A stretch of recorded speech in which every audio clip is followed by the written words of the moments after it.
మన నిజామాబాద్లో ఇలాంటి వింత ఆలయం ఉందని మీలో ఎంతమందికి తెలుసు?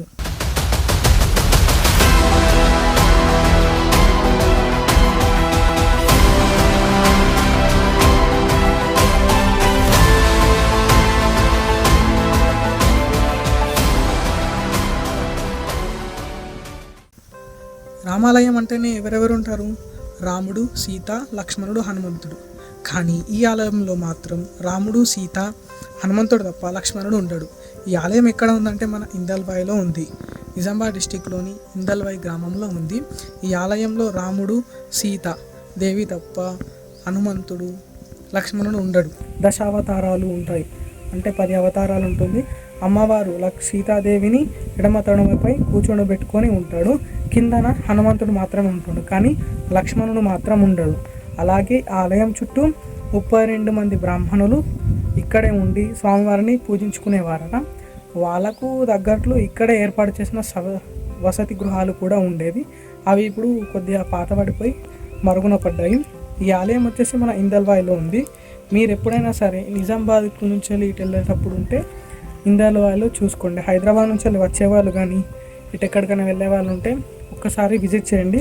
ఆలయం మాత్రం పొద్దున 8:30కు, అంటే సోమవారం నుంచి వెళ్ళి శుక్రవారం వరకు 8:30 వరకే ఓపెన్ ఉంటుంది. శనివారం మాత్రం 9:30 వరకు ఓపెన్ ఉంటుంది పొద్దున. సాధారణంగా ఎక్కడైనా రాముడి విగ్రహంతో పాటు సీత, లక్ష్మణుడు, హనుమంతుడు ఉంటారు. ఇందల్వాయి రామాలయంలో లక్ష్మణుడు ఉండడు. ఇదే ఈ ఆలయ ప్రధాన ప్రత్యేకత. ఈ ఆలయంలోని విగ్రహం నిజామాబాద్ రఘునాథ ఆలయం నుంచి తీసుకొచ్చారని ప్రతీతి. శివాజీ గురువు సమర్థ రామదాసు ప్రతిష్ఠించారు. విగ్రహం 6 అడుగుల ఎత్తులో చూడరమణీయంగా చెక్కబడి ఉంటుంది. విగ్రహం చుట్టూ దశావతారాలు, లోపల 3 శాలిగ్రామాలు ఉంటాయి. హనుమంతుడు చెక్కబడి, లక్ష్మణుడు మాత్రం లేకపోవడం ఈ ఆలయంలోని విగ్రహ విశిష్టత. అయితే 200 ఏళ్ల నాటి, అంటే సుమారుగా 1775 సంవత్సరానికి చెందినదని అర్థం. ఇది 18వ శతాబ్దానికి చెందిన పురాతన వస్తువులు, కట్టడాలు, కళాఖండాలు లేదా చారిత్రాత్మక సంఘటనలు సూచిస్తుంది. వీటిలో భారతదేశంలో మొఘల్ కాలం నాటి పత్రాలు, తెలంగాణ, మహారాష్ట్రాల వంటి ప్రాంతాల్లో దొరికిన పురాతన నిర్మాణాలు లేదా యూరోప్లో దొరికిన ఓడ శిథిలాలు వంటివి ముఖ్యమైనవి.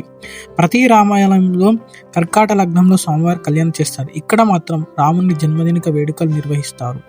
దేశంలో ఇక్కడ లేని విధంగా పున్న చెట్టు వాహనం సేవ ఇక్కడి ప్రత్యేకత. పల్లి సంస్థానాధీశురాలైనటువంటి శీలం జానకీబాయి ఈ ఆలయాన్ని నిర్మించినట్లు తెలిపారు. దీనికి ఆధారాలు ఏ ఆలయానికి లేని విధంగా గర్భగుడి చిన్నదిగా, మధ్యలో పెద్దదిగా ఉండి చివరికి చిన్నగా ఉంటుంది. ఆలయానికి చుట్టూ సైనికుల ప్రహార నిర్వహించే బురుజు శిథిలాలు ఇప్పటికీ కనిపిస్తూ ఉంటాయి. మొఘల్ చక్రవర్తి ఔరంగజేబు హిందూ ఆలయాలను ధ్వంసం చేస్తున్నప్పుడు ఈ ఇంత రమణీయమైన చెక్కిన విగ్రహాన్ని ధ్వంసం కాకూడదని విగ్రహ రక్షణకు ఇందల్వాయి తరలించినట్లు పూర్వీకులు చెబుతారు. తర్వాత ఈ శ్రీరాముని అనురాధారెడ్డి కుటుంబ సమేతంగా వచ్చి కార్యక్రమాల్లో పాల్గొంటారు. చైత్రశుద్ధ పౌర్ణమి జరిగే రథోత్సవానికి జిల్లా నలుమూల నుండి అధిక సంఖ్యలో భక్తులు విచ్చేస్తారు. ఈ రథాన్ని విదేశాల్లో ఉన్న భక్తులు సుమారు 5 లక్షలతో చేయించారు. ఈ గ్రామంలో ఏ శుభకార్యం తలపెట్టినా స్వామివారిని తలుచుకొని ప్రారంభిస్తారు. పూర్వం ఇక్కడ కత్తుల కర్మాగారం ఉండేదని ప్రతీతి. ఈ ప్రాంతంలో నాణ్యమైన ఇనుప ఖనిజం లభించేదని, అది స్విట్జర్లాండ్లో లభించే ఖనిజంతో పోలి ఉండేదని పురాణాల ద్వారా తెలుస్తుంది. ఇక్కడ తయారు చేసిన కత్తులు వివిధ సంస్థానాలకు ఎగుమతి చేసేవారట. దీనికి సంబంధించిన ఆనవాళ్ళు మాత్రం ఇప్పుడు కనిపించడం లేదు. విగ్రహం తరలింపు ఉద్దేశంలో చారిత్రక ప్రాధాన్యం ఉన్న ఇందల్వాయి రామాలయం అభివృద్ధికి మాత్రం నోచుకోవడం లేదు. ఇలాంటి ఆలయాల్ని మన ప్రభుత్వం ఆదుకోవాలని కోరుకుంటున్నాను. ఈ వీడియో మీకు ఇన్ఫర్మేటివ్గా అనిపిస్తే తప్పకుండా ఈ ప్రాంతాన్ని విజిట్ చేసి మీరు కూడా దీన్ని పర్యాటక ప్రాంతంగా చేస్తారని నా యొక్క మనవి. ఆలయం వచ్చేసి 236 ఏళ్ళ క్రితం ఆలయం అట. ఇక్కడ ప్రాంతం చెప్తుంటారు. ఆలయం వచ్చేసి ఊరి లోపల ఉంటుంది. లోపలికి వస్తే ఊరి లోపల మనకు కనిపిస్తుంది. అలాగే ఆలయం బయట కూడా హనుమాన్ యొక్క ఆలయం ఉన్నది. ఈ హనుమాన్ ఆలయం కాకుండా ఇక్కడ నవగ్రహాలు కనిపిస్తున్నాయి.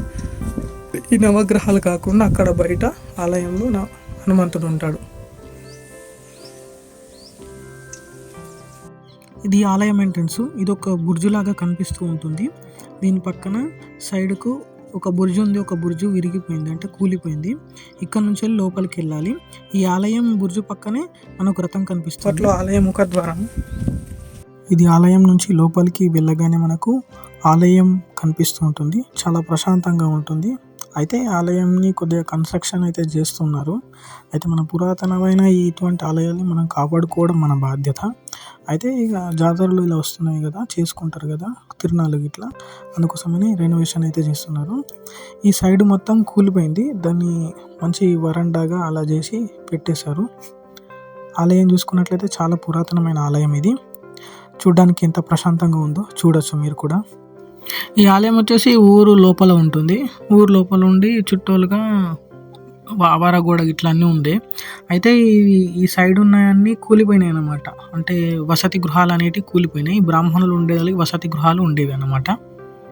అప్పట్లో ఈ సత్రాలు ఉన్నాయి చూడు, ఈ సత్రాలల్లో బ్రాహ్మణులు అంటే 32 మంది కుటుంబాలతో కలిసి ఇక్కడే ఉంటూ స్వామివారికి సేవ చేసుకునేవారట.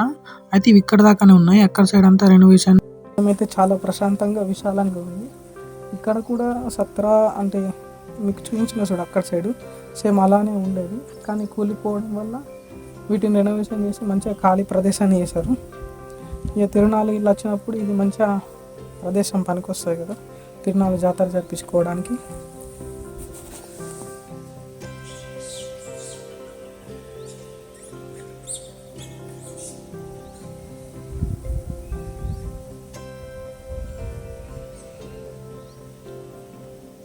ముఖ మండపం. ఈ మండపం లోపల కూర్మలు ఉన్నాయి, తాబేలు.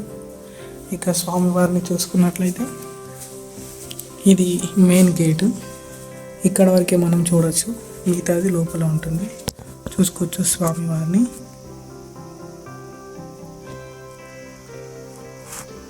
అంటే ఓన్లీ ఎడమ సైడు అమ్మవారిని, ఎడమ తొడపైన అమ్మవారిని కూర్చోబెట్టుకొని అభయాస్తంతో స్వామివారి ఆశీర్వదిస్తున్నారు. పైన చూసుకున్నట్లయితే దశావతారాలు సాలగ్రామ నిర్మితమైన స్వామివారి విగ్రహము. పక్కనే హనుమంతుడు ఉంటాడు. హనుమంతుడు స్వామివారి ధోతి ఉంది చూడు, ఈ పక్కన కనిపిస్తాడు, కానీ మనకు కనిపించడం లేదు ఇప్పుడు చూసుకున్నట్లయితే. అయితే మేము వచ్చే వరకు ఆలయం క్లోజ్ ఉంది. బయట నుంచి స్వామివారిని అడిగాము, చూసి రావచ్చు అని చెప్పారు.